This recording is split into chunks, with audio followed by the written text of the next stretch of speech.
ரெண்டாவது கம்பெனியோட வெப்சைட்ஸு. அஃபிஷியலாக எல்லா கம்பெனி வெப்சைட்ஸும் நீங்கள் விசிட் பண்ணிகிட்டே இருக்கணும். வீக்லி ஒன்ஸ் அவங்களோட கெரியர் பேஜுக்கு போகணும்.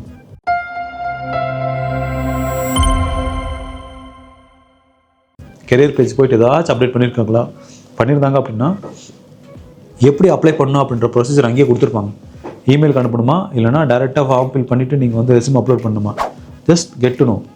ஓகேவா? அப்ளை பண்ணிகிட்டே இருங்க. அதுக்கு மாதிரி லைக் ஒரே நாளைக்கு வந்து ஒரு 3-4 டைம்லாம் அப்ளை பண்ணுறது, இல்லைனா ஒரே ஜாப் வந்து அவங்க போஸ்ட் பண்ணியிருக்காங்க, லாஸ்ட் வீக் அப்ளை பண்ணுங்கள், அவங்க வந்துச்சா பார்த்தாங்களே இல்லையோ தெரியாமல் திருப்பி இன்னொரு டைம்லாம் அப்ளை பண்ணக்கூடாது. இது டெஃபினெட்லி சி யுவர் ரெஸ்யூம். ஓகேவா?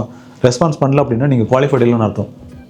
அதுக்கப்புறம் நீங்கள் ரீச் அவுட் பண்ண வேண்டியது அந்த கம்பெனியோட ஹைரிங் பர்சனாக தான்.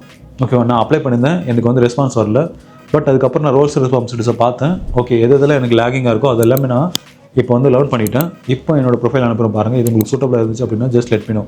இந்த மாதிரி நீங்கள் வந்து பர்சனலைஸ்டாக சொல்லணும். ஓகேவா? இல்லை ஆல்ரெடி நான் வந்து லாஸ்ட் 3 இயர்ஸ் நான் ட்ரை பண்ணிகிட்ருக்கேன், பட் எனக்கு வந்து சான்ஸே கிடைக்கல இன்டர்வியூக்கு. நான் இதுக்காக வந்து உங்களோட ரோல்ஸ் ரெஸ்பான்சிபிலிட்டிஸ் எல்லாமே ரொம்ப தெளிவாக படித்து வச்சுருக்கேன். என்னால் எவ்வளோ முடியுமோ அவ்வளோ நான் லேர்ன் பண்ணியிருக்கேன். உங்கள் சர்க்கிள் இருக்க எல்லா கனெக்ஷன்ஸ்கிட்டே கேட்டப்போ இதுதான் உங்களுடைய ஜாப் ரோலாக இருக்குது, இதெல்லாம் நான் படிச்சிருக்கேன், மேபி நான் சூட் ஆகணும் எப்பயாச்சும் பாருங்கள் அப்படின்னு சொல்லிட்டு ஜஸ்ட் இது பெக்கிங் கிடையாது. நீங்கள் நோட்டிஃபை பண்ணுறீங்க, ஓகே என்னோட கம்பெனி இவ்வளோ தான் நடக்குது, இவ்வளோ பேர் கனெக்ஷன் வச்சுருக்காங்க, இவ்வளோ தான் ரோல்ஸ் அண்ட் ரெஸ்பான்சிபிலிட்டிஸ் இருக்குது, எல்லாமே தெரியுது, ஏன் என்ன சூஸ் பண்ணலாம்னு தெரியல, இப்போ நான் குவாலிஃபைடாக ஃபீல் பண்ணுறேன், திருப்பி நான் உங்களுக்கு ரெஸ்யூம் அனுப்புகிறேன், இல்லைனா வந்து 1-on-1 கால்க்கு நான் ரெடியாக இருக்கேன்னு சொல்லிட்டு have to sent a DM.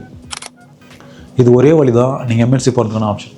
அப்படி இல்லைப்பா, ஆல்ரெடி அந்த கம்பெனியில் ஒர்க் பண்ணுறவன் அது உங்கள் ரோல்லே இருக்கணும், அவங்ககிட்ட ரெஃபரல் கேட்கணும். அதுக்கு முன்னாடி நீங்கள் கனெக்ஷன் அனுப்பிட்டு உடனே கேட்டக்கூடாது. கனெக்ஷன் நீங்கள் அடுத்த 6 மாதம் கழிச்சு ஒரு கம்பெனிக்கு போகிறீங்க அப்படின்னா இப்போ இருந்து ஸ்டார்ட் பண்ண அந்த கம்பெனியோட எம்ப்ளாயிஸ் எல்லாம் நீங்கள் டார்கெட் பண்ணி இருக்கிற எல்லாருக்கும் ரிக்வஸ்ட் அனுப்புங்க, அதுவும் பர்சனலைஸ்ட் அனுப்புங்க. நானும் உங்கள் இண்டஸ்ட்ரி தான் படிச்சுட்டு இருக்கேன், நீங்கள் போகிற போஸ்ட் எல்லாமே நல்லாயிருக்கு, இல்லைனா என்னோடய சர்க்கிளில் வந்து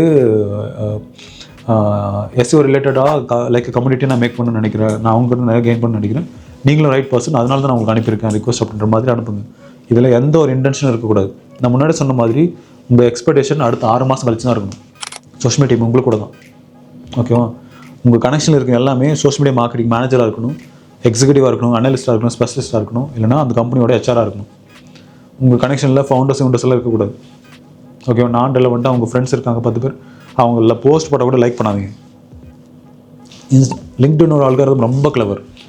நீங்கள் எதை லைக் பண்ணுறீங்க, உங்கள் கனெக்ஷன் எப்படி இருக்குது அப்படின்றத பொறுத்து தான் உங்களுடைய ஃபீடவே காட்டுவாங்க. ஓகேவா? நீங்கள் லைக் பண்ணுறதா இருக்கட்டும், இல்லை கனெக்ஷன் அனுப்புறதா இருக்கட்டும், உங்கள் இண்டஸ்ட்ரி மட்டும் தான் இருக்கணும். 100ல் 80% உங்கள் இண்டஸ்ட்ரி, 20% உங்கள் ஃப்ரெண்ட்ஸை வச்சுக்காங்க. ஓகேவா? சும்மா ரேண்டமாக எல்லாருக்கும் அனுப்பாதீங்க கனெக்ஷன்ஸை. So plan